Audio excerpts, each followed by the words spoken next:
Hi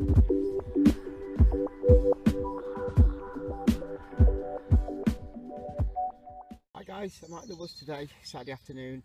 I'm not going to film an intro to this video because I'm going to tag it onto back of a bit of filming that I did last week.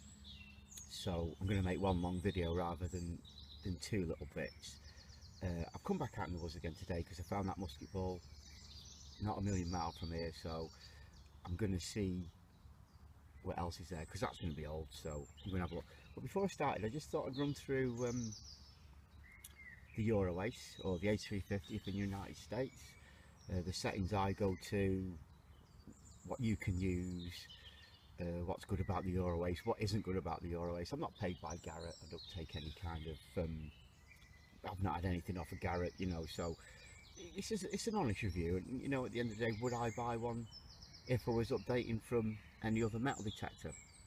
Now, I started with the 150, the Ace 150, which is a brilliant machine. It's such a brilliant starting machine. If anybody's thinking of getting into the hobby, get one. They're like little coin magnets and things. If there's coins, there's nothing complicated about it. You just switch it on, off you go, put it in whatever mode you want, and it'll find the coins. It's very similar to the Euro-ace. The Euro-ace has got a bit more discrimination to it, but they're very similar machines. Very similar machines.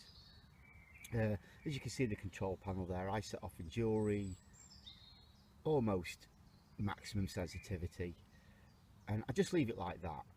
Okay, I don't really use the coin option, the relics, the custom, the zero. I don't use any. I mean, I might use zero if I was looking for iron or iron targets, but as I'm not most of the time, I don't really bother too much. Coins, again, it's very discriminative. Coins, when you put it in coins, it'll take off a lot of the targets. And you know, metal detecting is about the look of the draw. You will find it. It doesn't matter what metal detector you've got, you will find the crap. I don't care which one you've got, whether it's a Deus, a 3030, whatever. You're still going to find. There's no metal detector out there that'll tell you if it's rubbish or if it's not. Okay, so if anybody's thinking of starting and you're watching the videos on YouTube and you think, oh, I'll go out and find myself some silvers and golds and hammers, yeah, you will do, depending on where you are, not depending on necessarily the metal detector that you're using. You know, you will still find the cow tubes, the tin cans, the bottle tops, depending on where you are, or nothing at all. You know, you can go in fields and there's just nothing there to be found. You know, you can blame the metal detector, but there's nothing there. So you just got to use what you think is right, really, you know. So as you can see, it's got a nice clear display. You've got a depth monitor at the bottom. I mean, I rarely use that. I rarely use my screen.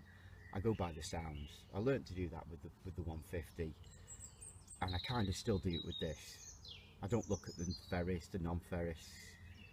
I just go by the sound, whether it's a good double bell tone signal, whether it's a single bell tone signal, and that's what I use. I mean, I do look at it now and again, but it's rare. I could take that box off and as long as I've got the sounds, I can still use it quite fine, you know. These are your buttons for your discrimination. You can put it in one of these modes and still discriminate out what you want to try and discriminate out. You turn your sensitivity up and down.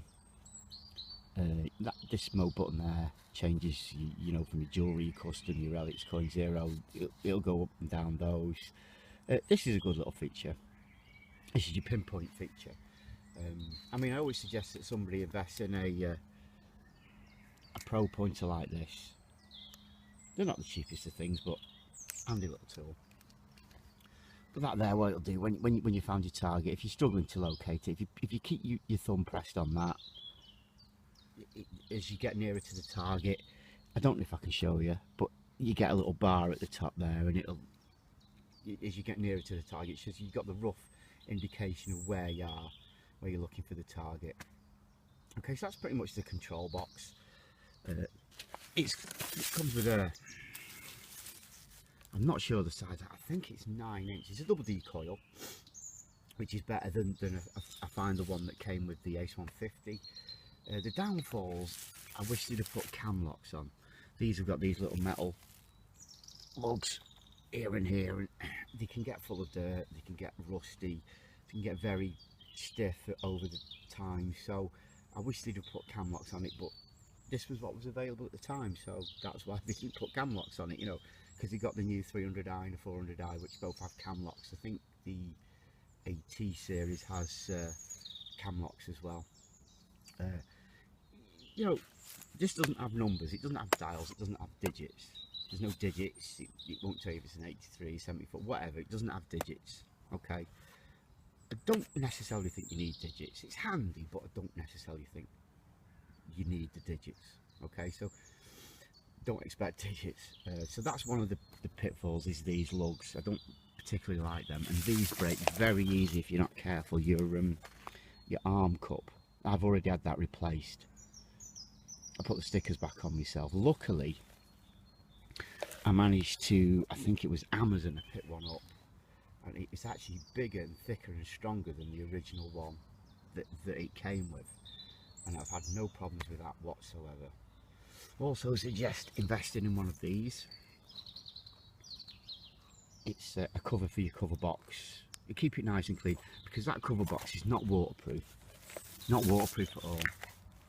The AT series are waterproof detectors. This isn't. It'll take rain, but not heavy torrential rain. Don't get any water in your battery box, because this is obviously where your batteries go. Don't get any water in that house, it's going to break the machine. So I'd invest in one of these. They're about 12 quid, maybe $15. They're not much, it's worth doing. It keeps it nice and clean, nice and tidy. As you see, the box is nice and clean. So yeah, that's pretty much the rundown of the metal detector I use. I'm happy with it. Would I buy one again? Yeah, I would do. I'd buy one again. It's found me lots of stuff.